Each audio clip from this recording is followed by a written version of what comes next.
Tuloy mo yan. Di pa po ba kayo parang dumating sa point ng life na parang pagod kayo your job? Dumating. Every year dumarating yan. Pero I make it a point, we make it a point actually ng family ko. Nakita mo naman yung wife ko kasama mo kanina. We make it a point to take a break every so often. Hindi lang isang beses in a year, minsan twice. Kasi kailangan natin talaga magpahinga. Kailangan natin mag-recharge. Nawalan po ba kayo ng motivation at some point sa career? And what reminded you na parang kailangan ko kayo pag-work? Yes, nawalan na ako ng gana at one point. Ito yung time na tumigil yung Pepito Manaloto nung book 1. Kasi parang napaka-repetitive na ng proseso. And parang hindi kami nag-grow as a unit. I mean, story-wise at saka characters-wise, okay, sige.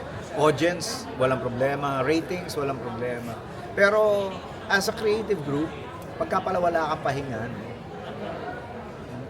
masisira ulo niya. So, totoo pala yung mga mental health issues na kailangan natin ipahinga talaga para makarecuperate. So, we made it a point na gano'n ako. Every year meron kaming break. Hindi lang good for the cast, good for the creative. Looking back sa ilang years mo sa Dalawa cellphone mo, ha? meron ko ba bang hindi nagagawa or gustong gawin? Yeah, marami pa. Oh. Actually, we were talking about it kanina. I want to do more movies at saka pag nakakapanood ako ng mga limited series sa mga streaming platforms, gusto kong gumawa ng ganun. So, siguro simulan uli natin next year. Too late na for this year. Pero sisimulan ko nang gumawa ng materials para masimula na yung project next year. And hopefully, lumabas na siya next year. Nabanggit niyo po kanina yung nag-break yung Pepito, pero grabe pa rin yung clamor nun, di ba? Oo. Kahit dun sa first book pa lang, may Yes. clamor talaga to be back. Yes. And then, ganun din yung nangyari dito sa next nyo. Nung Yeah. nag-break din Nag-pandemic. for pandemic, nagtuloy ang kwento. Unang, what's that? Ano yung... Tunay na kwento, tuloy ang kwento. Unang kwento yung kinesef. Yeah. Unang kwento. Ano po masasabi nyo na ganun pa rin yung clamor dahil talagang well-loved ang Pepito Manaloto? Oo nga. Actually, it's what keeps us going talaga. Ako personally, yun yung parang baterya ko eh. Parang meron kang power bank na nakasupport through the audience. Kasi nung una kaming nag-stop ng Pepito, akala ko tapos na eh. Akala ko tapos na talaga. And I found out na ganun, through social media at saka yung mga letters pa, may letters pa nun na pinapadala dito sa network na talagang gusto nilang ibalik yung show. So, ako skeptic pa. Hindi pa ako naniniwala na totoo ba? Sige nga, patunayan nyo nga na gusto talaga. May proof naman sila. So, we had to do it again. And natuwa ako kasi yung buong cast, gusto talaga nilang gawin. Parang mahal na mahal nila yung show. Kaya I've grown to love the cast. And we love the show as well. And we love our audience. Kaya talagang hindi pwedeng hindi namin gawin. And also, syempre ang Bubblegang din, parehong long-running rin siya. Oo. Itong Bubblegang naman, siya, parang institution na kasi. Tsaka, na-challenge kami dito kung paano mo i-improve pa yung show na that's been running for 30 years. Ano pa yung pwedeng gawin? Ano pa yung hindi nagagawa ng show? And luckily, nung nagkaroon ng social media, nagkaroon ng internet, parang nagkaroon ng other areas to explore, and that's what we're doing right now. We're trying to understand what social media is and how to incorporate our comedy alongside with it. When it comes to comedy, kasi marami pa rin nagre-resurface ng mga old videos nyo from Bubblegang. Pati nga ako natatawa. Kahit bloopers lang. Pero pag nilagay natin siya sa ngayon, parang hindi siya pwede.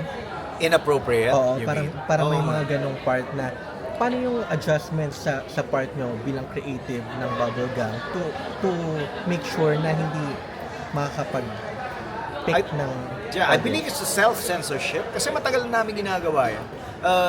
May pinag-uusapan kami kanina, yung knowing the fine line between pwede at hindi pwede and barely touching it. Pero hindi mo i-cross. Yun yung challenge for us. Kasi kami, mga gago rin kami dito.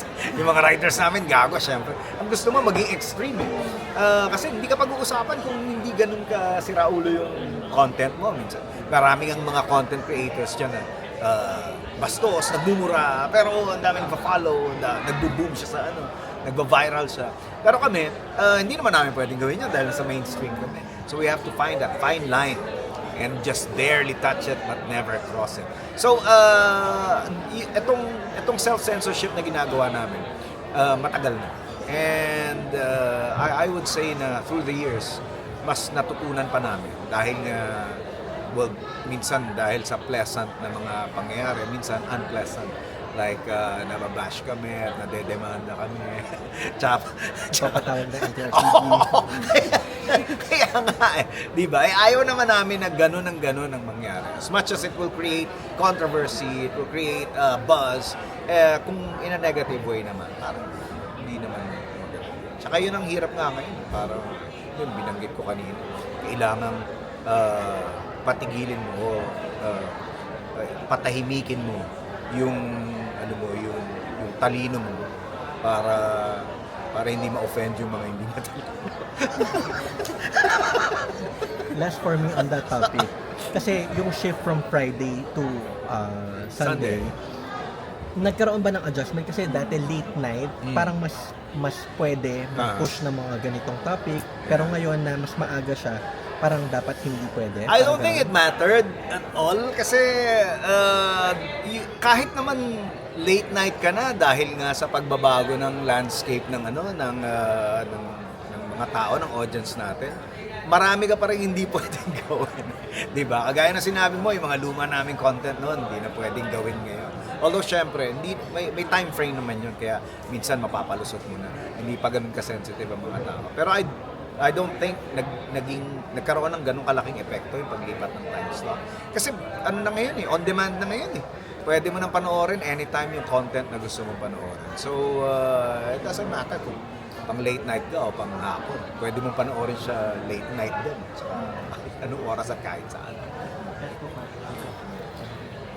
In 30 years po in showbiz, lalo na sa GMA po, sabi niyo nga po, what keeps you going, yung Pepito and Bubblegum po. So far. Yes.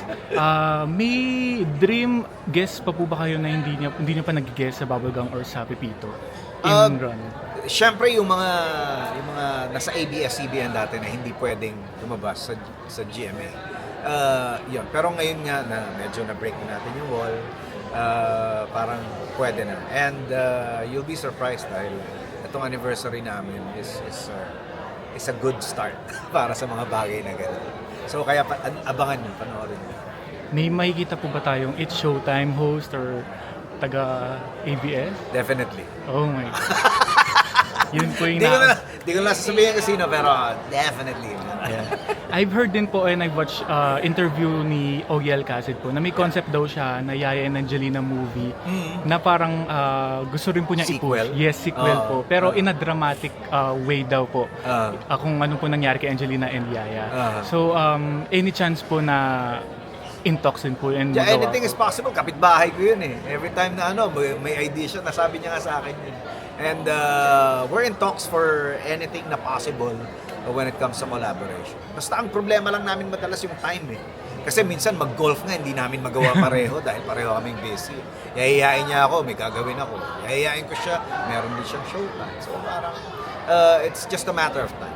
Hopefully matuloy po yun kasi ang dami po itong nag-aabang. Lalo na kayo pong tandem is very talaga iconic na rin. Oo nga. Tsaka well-loved yung Yes, yes, of course. And my last question po, since naging trending po yung salamin-salamin ng Bini, any chance naman po na SB19 parody song naman ang gawin ninyo? We've been looking forward to having an SB19 parody noon. Actually, Gento pa Yeah. Just so happened na hindi nag-push through yung talks. Pero siguro ngayon baka maging mas maluwag na.